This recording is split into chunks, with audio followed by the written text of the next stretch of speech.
اما بعد فاعوذ باللہ من الشیطان الرجیم براءۃ من اللہ ورسولہ الی الذین عاہدتم من المشرکین فسیحوا فی الارض اربعۃ اشہر واعلموا انکم غیر معجز اللہ وان اللہ مخزی الکافرین صدق اللہ العظیم۔ رب اشرح لی صدری ویسر لی امری واحلل عقدۃ من لسانی یفقہوا قولی۔ اللہم ربنا الہمنا رشدنا واعذنا من شرور انفسنا، اللہم ارنا الحق حقا وارزقنا اتباعہ وارنا الباطل باطلا وارزقنا اجتنابہ، اللہم طہر قلوبنا من النفاق واعمالنا من الرياء، آمین یا رب العالمین۔ اب ہم اللہ کے نام سے سورہ توبہ کا آغاز کر رہے ہیں۔ یہ سورہ مبارکہ تجزیے کے اعتبار سے قرآن حکیم کی مشکل ترین صورت ہے۔ اس میں کئی خطبات ہیں جو مختلف مواقع پر نازل ہوئے ہیں، اور چونکہ قرآن مجید میں یہ چیز محفوظ نہیں ہے کہ کون سا خطبہ کس وقت نازل ہوا، اس کے حوالے سے بڑی تحقیق کی ضرورت ہوتی ہے، اور جن لوگوں نے اتنی تکلیف گوارا نہیں کی ہے وہ بہت سے مغالطوں میں خود بھی مبتلا ہوئے ہیں اور دوسروں کو بھی مبتلا کیا ہے۔ بہرحال پہلی بات تو یہ سمجھیے کہ یہ سورہ مبارکہ دو بڑے بڑے حصوں پر مشتمل ہے۔ پہلا حصہ پہلے 5 رکوعوں پر مشتمل ہے اور دوسرا حصہ 11 رکوعوں پر مشتمل ہے۔ فلسفہ دین اور فلسفہ رسالت کے اعتبار سے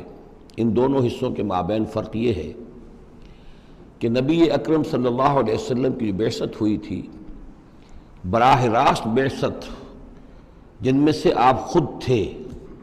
یہ بعثت خصوصی ہے، بعثت خاصہ ہے کہ جو مشرکین عرب کی طرف ہے، بنی اسماعیل کی طرف ہے۔ ایک آپ کی بعثت عمومی ہے پوری نوع انسانی کی طرف، آپ 2 بعثتوں کے ساتھ مبعوث فرمائے گئے۔ آپ کی جو بعثت خصوصی ہے الی اہل العرب، بنی اسماعیل، مشرکین عرب، چونکہ آپ انہی میں سے تھے اور انہی کی زبان میں آپ نے آخری اتمام حجت کر دیا، لہذا ان کے ضمن میں اللہ تعالیٰ کا جو قدیم قانون ہے رسولوں کے بارے میں کہ اگر کوئی قوم جس کی طرف رسول بھیجا جائے اور وہ اتمام حجت کر دے اور پھر بھی وہ قوم تسلیم نہ کرے تو اس قوم کو ہلاک کر دیا جاتا تھا، عذاب استیصال۔ تو اس قوم کے حق میں تو یہ آخری فیصلہ جو ہے اللہ تعالیٰ کا اسی قانون کے تحت نافذ ہوا۔ اس آخری فیصلے کا جو معاملہ ہے وہ ہے جو پہلے 5 رکوعوں میں آیا ہے۔ یہ حضور صلی اللہ علیہ وسلم کی بعثت خصوصی سے متعلق ہے، اہل عرب کی طرف۔ البتہ چونکہ آپ کی بعثت عمومی ہے پوری نوع انسانی کے لیے، آپ نے جزیرہ نما عرب میں دین کو غالب کر دیا، قائم کر دیا۔ بعثت خصوصی کا تو گویا کہ آخری مقصد آخری درجے میں مکمل ہو گیا،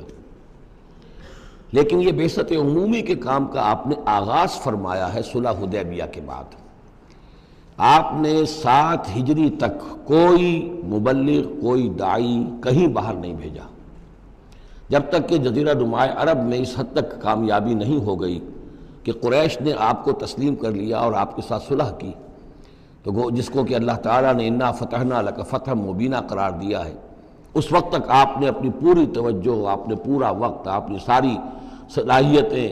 اپنی قوتیں مرکوز رکھی ہیں جزیرہ نما عرب کے اندر۔ البتہ جب اس حد تک کام پورا ہو گیا سن 7 میں، سن 6 میں صلح حدیبیہ ہوئی ہے، تو اس کے بعد آپ نے نامہ بر بھیجے، اپنے خطوط بھیجے، قیصر کے نام بھیجا، کسریٰ کے نام بھیجا، مقوقس کے نام بھیجا، نجاشی بھی اب جو اس وقت تھا، وہ نجاشی جو ایمان لائے تھے فوت ہو چکے تھے،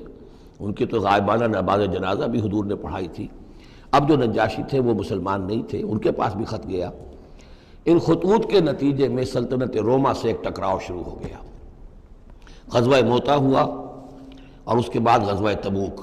یہ جو 2 غزوات ہیں ان کا تعلق حضور کی بعثت عمومی سے ہے کہ اب بیرون ملک عرب آپ کی دعوت کا اور آپ کی اقامت دین کی جد و جہد کا دائرہ وسیع ہو رہا ہے۔ تو 11 رکوع اس سورہ مبارکہ کے اس سے بحث کر رہے ہیں،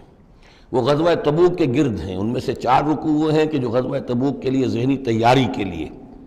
اور اس کے بعد کچھ آیات وہ ہیں کہ جو تبوک جاتے ہوئے اور تبوک سے واپسی پر نازل ہوئیں، اور کچھ حصہ وہ ہے جو تبوک سے واپس آ کر نازل ہوا۔ وہ تو ہیں 11 رکوع جو چھٹے سے شروع ہو کر 16ویں تک جائیں گے مسلسل۔ البتہ پہلے 5 رکوع وہ ہیں کہ جن میں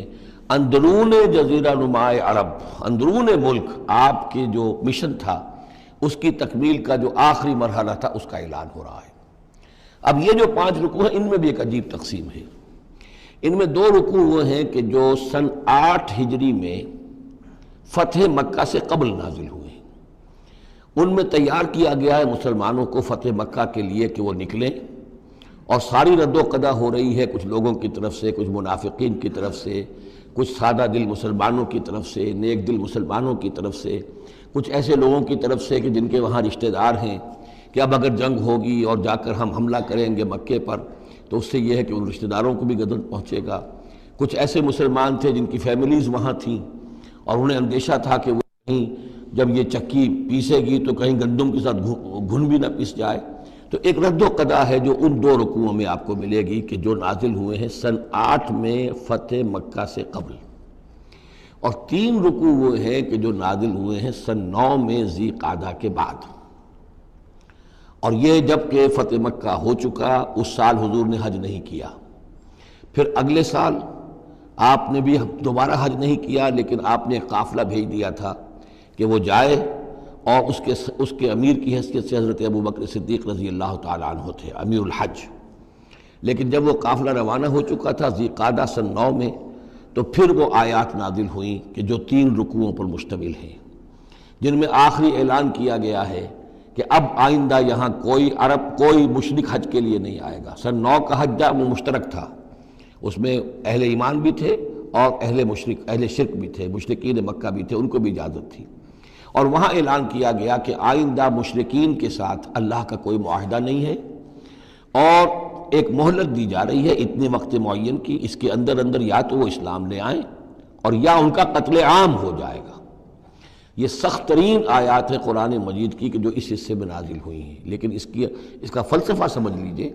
یہ قائم مقام ہے اس عذاب استیصال کے جو عذاب قوم نوح پر آیا، قوم ہود پر آیا، قوم صالح پر آیا، قوم شعیب پر آیا، سدوم اور عمورہ کی بستیوں پر آیا، آل فرعون پر آیا۔ وہ اب مشرکین عرب پر اس لیے آنا ضروری تھا کہ ان کی طرف حضور بھیجے گئے، انہی کی زبان میں کتاب اتار دی گئی، ان پہ اتمام حجت ہو گیا، حق مبرہن ہو گیا۔ اب اگر وہ ایمان نہیں لا رہے ہیں تو عذاب استیصال کے مستحق ہو چکے ہیں۔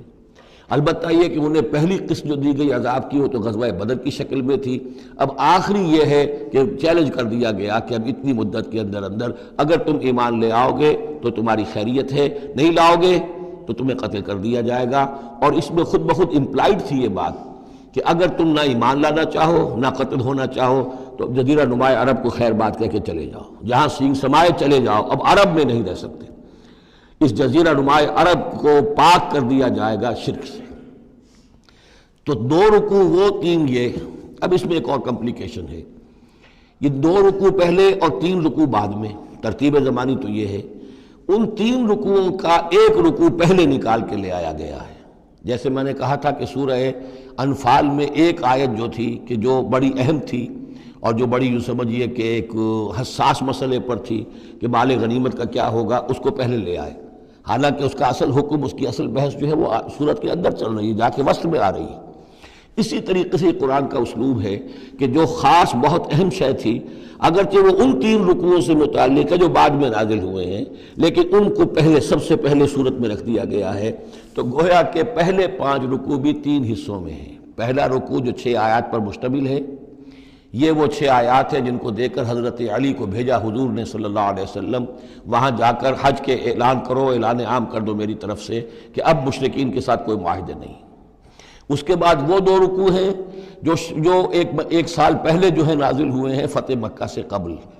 پھر 2 رکوع وہی ہیں کہ جو ان 6 آیات کے تسلسل میں ہیں جو ذی قعدہ سن 9 ہجری میں نازل ہو رہے ہیں۔ تو یہ 3 حصوں میں پہلے 5 رکوع ہیں، لیکن ان 5 رکوعوں کا تعلق محمد الرسول اللہ صلی اللہ علیہ وسلم کی بعثت خصوصی کا جو تکمیلی مرحلہ ہے در حقیقت اس سے ہے۔ برات من اللہ ورسولہ، اعلان برات ہے، لا تعلقی کا اعلان ہے، اللہ اور اس کے رسول